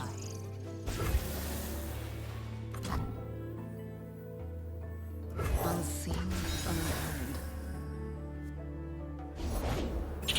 Hey, Chad, I think this Twisted Fate card might be pretty good. Okay. Go on then. Watch the ball, folks. Watch the ball, folks. It's not a ball. You can't see it. It's got a face. He's a dirty cheater.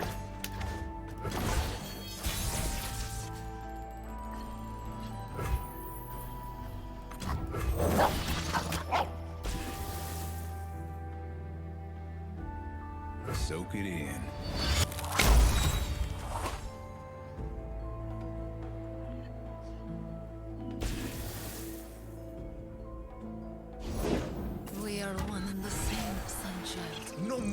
lies, Lunari. No more of your lies, Lunari. Speak, stars. Speak, I say. Again, I want to prioritize holding my burst speed spells here so I can triple activate Twisted Fate inside of my opponent's combat whenever possible. Celestial power.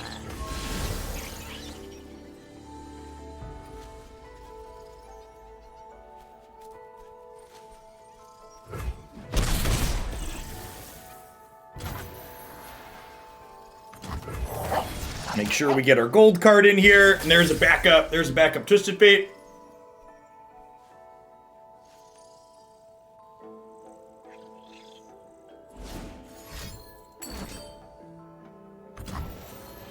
I mean, this means we get to deal some damage here, right? So, like, it's sad that I'm losing this, but still get to gold card something. Nah, I'm not, Robert. Their magic still as jacked up as it's ever been. I actually haven't touched magic since September. I looked at my breakdown of things by continent. It is not 90% North America. I'm like 50%-ish North America, or 50%-ish United States specifically.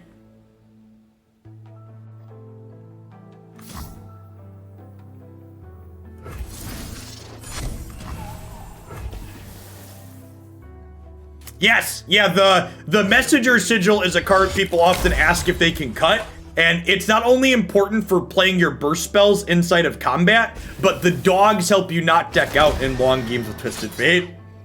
Radiant strikes.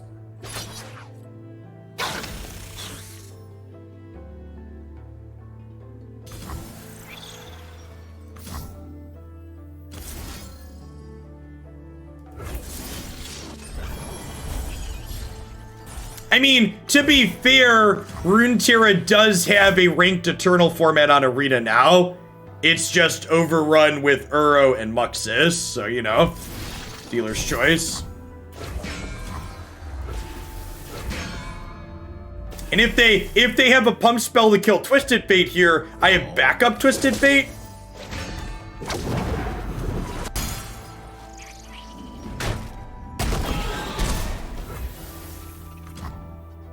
Another rune veil.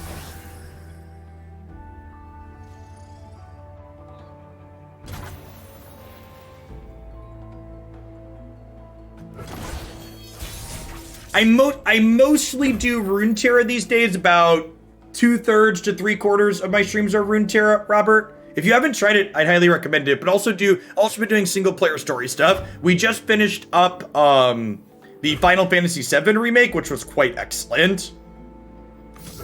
Yeah, games like this one really show why I love playing this deck. You just make so many tiny choices every game. So many micro decisions. It might actually be wrong to play the Messenger Sigil there. It might be right to prioritize keeping my burst spells for next turn. Dawn has arrived. So that's gonna pop his spell shield. That's fine.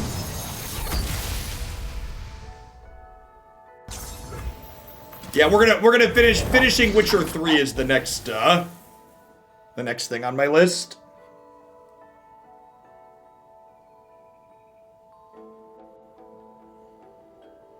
So this kills the otter, which means we can get in with this and push some damage. Okay, but what if instead we didn't do that?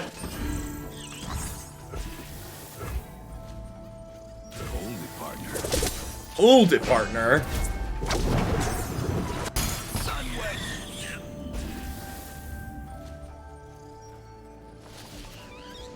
All right, that's the high note I wanted to end on. That's the high note I wanted to end on. Outplayed.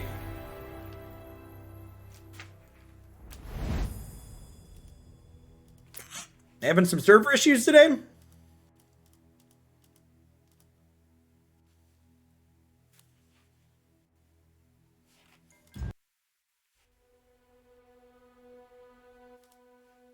Uh-oh. All right, we're back. Hey, Nightwings. Love the content and really excited for Riot's announcement on Friday. Hoping for feature announcements, maybe an esports roadmap with curious optimism about that's all. I am excited for all of that too, Nightwings. Thanks for the 20 months. Welcome back. All right. This deck. If you haven't seen this deck before, you're new to my content or my channel. This is the type of sweet decks you're missing out on by not checking out my website or my YouTube channel. This archetype has been up on my website since last season even, and it was really fun through all of then as well. The addition of Sparkle was a really good add pickup to this deck. I don't think this card needs any introduction in this format at this point. It's obviously just good in general, but this deck, like that last game, you saw us pushing damage with the Lunari Shadestalkers in conjunction with gems and pump spells, and having 6 ways to do this, including one that buffers our life total up, is really, really huge. I don't think this is the best deck in the format by any means, but it's the deck that levels Twisted Fate most consistently and protects him with Bastion, and it's probably the deck I enjoy playing most in Runeterra in terms of number of micro decisions you make every single game. If you look at the curve of this deck, it's incredibly low. And even our 3s and our 4s, half of our 3s are pick a card and half of our 4s are Bastion. So even these two give you a lot of permutations to play through. And I love what this deck is doing. We got to see Twisted Fate really pick apart our opponent in that last game the way he does when he gets leveled up and just control their plaza, and it was really great. So let's go ahead and shift gears